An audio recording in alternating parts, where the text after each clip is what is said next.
안녕하십니까. 네오젠 과학학원 조민영 강사입니다. 운전고 23년도 중간고사 1학기 중간고사 내신 분석 들어가도록 할게요.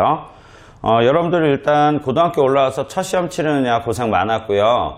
일단 힘들었던 이유 중에 하나가 저는 이렇게 생각을 해요. 여러분들이 중학교 때까지는 공부를 하셨을 때 시험 직전에 이제 벼락치기를 좀 많이 하시잖아요. 그리고 시험이 끝나면 그 부분에 대해서 내용을 싹 다 잊어버리는 경향성이 있어요. 생각하기도 싫은 거죠. 그죠? 근데 여러분들이 고등학교 올라와서는 그런 습관을 버리셔야 됩니다. 왜냐하면 일단 대입의 관문에 들어오셨기 때문에 여러분들이 시험을 치르면서 몸소 익히셨을 거예요. 이게 그 고등학교 내신의 어려움이구나. 중학교랑은 완전히 상황이 다르구나. 그죠? 왜냐하면 난이도가 일단 많이 올라갔고요. 그리고 중학교 때 시험 치르는 거에 비해서 문항수가 일단 전반적으로 늘어났을 거예요. 그리고 논술형 문항도 좀 더 자세하게 서술을 해야 되는 그런 상황들이 있기 때문에 여러분들이 중학교 때 공부 습관을 그대로 가지고선 고등학교 때 공부를 시작을 한다면 많이 어려움이 생길 겁니다. 여러분들이 이제 학원이나 학교 수업 듣고 나서 이해가 다 됐다라고 생각을 하면 공부를 끝내는 경향도 있어요. 그래서 그 부분에 대해서 조금 선생님이 조언을 해드리자면 반드시 이해를 했다면 복습을 통해서 그 단원에 대한 공부를 마무리를 하셔야 돼요. 그게 그때그때 이루어지지 않으면 나중에 그것을 한꺼번에 공부를 해야 되기 때문에 효율성이 많이 떨어집니다. 여러분들이 이제 평상시에 자기주도 학습을 할 시간이 많이 부족해지기 때문에 그 부분에 대해서는 효율성을 찾아서 공부를 할 수 있게끔 본인 스스로가 공부 습관을 좀 바꾸셨으면 좋겠어요. 자, 이번에 이제 운전고 1학기 중간고사 전체 시험지를 풀어봤는데요. 전체 난이도는 중정도로 분석이 돼요. 근데 이제 작년에 비해서 문제 수준이 좀 낮아졌어요. 작년에 비해서. 전통적으로 운전고 같은 경우는 문항이 좀 어렵게 출제가 되는 경향성이 있었단 말이죠. 근데 이제 올해 같은 경우 특이하게도 문제 난이도가 조금 낮았던 걸로 판단이 되어져요. 그 이유는 뭐 내신 부분에 대해서 좀 더 관리를 잘 할 수 있게끔 하라는 의미로 해석이 되어지긴 했는데 그래서 1등급 컷이 99점이 나왔어요. 그리고 2등급 컷 같은 경우 96점이었거든요.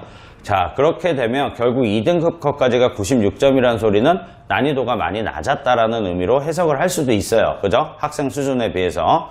그래서 그 부분들 때문에 분명히 제가 예측하기로는 운전고의 경우는 기말고사 때 난이도가 분명히 올라갈 거고 시험이 어려워질 거라는 거 꼭 좀 챙겨서 기억하셔야 될 것 같아요. 일단 특이사항으로는 보면 객관식 문항이 한 문항 늘어났어요. 근데 논술형 문항이 오히려 줄었어요. 그래서 작년에 비해서 7문항을 덜 풀어도 되는 시험 시간 내에 7문항을 덜 풀어도 되는 그런 효과가 생겼단 말이죠. 그래서 전체적으로 난이도가 더 내려간 그런 상황이라고 생각을 해볼 수 있습니다. 자, 이렇게 난이도가 낮아지게 되면 뭐가 문제냐면 문제를 접근할 때, 문제를 해결할 때, 시험 문제를 풀 때 조금 더 마음이 편안한 감은 있어요. 그런데 문제는 한 문제라도 실수를 하게 되면 내신 관리가 엉망이 된다는 거죠. 그래서 이런 부분들 때문에 상위권 학생들한테는 오히려 변별력이 떨어졌기 때문에 손해를 보는 시험이었을 수도 있겠다라고 판단이 되어져요.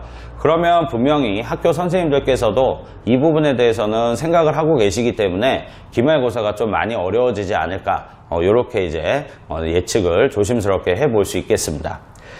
자, 문제 한번 보시면 전체 시험에서 특정 영역에 치우치진 않았어요. 원래는 이제 원소가 나오는 부분이 있죠. 원소의 주기성과 화학결합이 나오는 부분이 조금 내년도 고등학교 2학년 화학원에서도 중요한 부분이기 때문에 보통은 그 부분에 대한 출제가 좀 많아요. 출제가 많은데 이번 운전고 시험에서는 그런 특정 영역에 치우치지 않고 전 단원에 걸쳐서 골고루 문항수를 배치를 해서 출제를 했던 걸로 지금 판단이 되어지고요. 중상급에서 중급 문제가 6문제 정도 나왔어요. 전부 문제를 풀어보니까. 그래서 이 문제를 제외하고 나머지 18문제 정도는 그냥 평이한 문제였다. 기본 개념을 잘 알고 암기만 제대로 되어 있었더라면 충분히 해결 가능한 쉬운 문제였다라고 이제 판단이 되어집니다. 이번 그 중간고사에서 난이도가 높은 운전고 기존 경향을 벗어났기 때문에 어려워질 거라고 이제 제가 예측을 했죠. 자, 그러면 이제 어느 부분에서 이제 조금 더 어렵게 나올 거냐면, 그 기말고사 때는 시스템과 상호작용 2단원이 아마 전체 시험 범위가 될 건데요. 그 중에서도 여러분들이 신경을 써야 될 부분이 역학적 시스템이에요. 이 역학적 시스템은 전체 내용이 물리 파트의 역학을 다루는 내용의 단원인데, 이 부분에서 여러분들이 많이들 어려워해요. 평상시에도. 그래서 이 부분에 대해서 기본 내용을 이해하고 그 다음에 기본적으로 암기해야 될 공식들이 좀 있거든요. 그런 공식들을 암기하고 그 다음에 이것을 계속 끊임없이 문제에 적용을 하는 연습이 필요합니다. 그리고 이렇게 문제 적용하는 연습이 된 다음에 답을 맞출 수 있는 정도의 수준이 되면 그 다음에 그 계산 과정을 논리적으로 차근차근 써나갈 수 있는 답안 연습이 필요해요.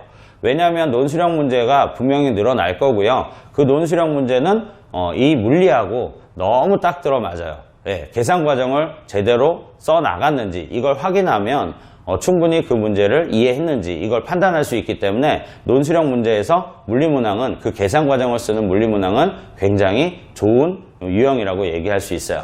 그래서 그 부분에서 문제 출제가 조금 더 난이도가 높게 나올 거라고 예측이 되기 때문에 이 부분에 대한 대비가 반드시 필요합니다.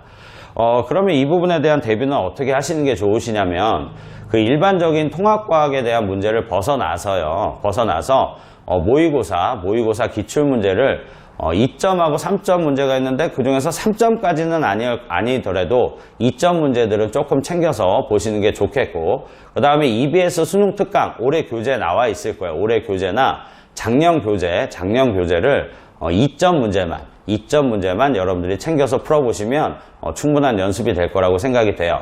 물론 네오젠 과학학원에서 제가 이제 이 부분에 대한 자료는 제공을 하고 수업 시간에 연습을 시켜드리긴 할 건데 여러분들이 이 부분에 대해서 충분히 조금 추가적으로 문제를 풀어보는 그런 과정이 필요할 거라고 생각합니다. 이번 운전고 23년도 1학기 중간고사 내신 분석은 여기서 마무리하도록 하겠습니다. 감사합니다.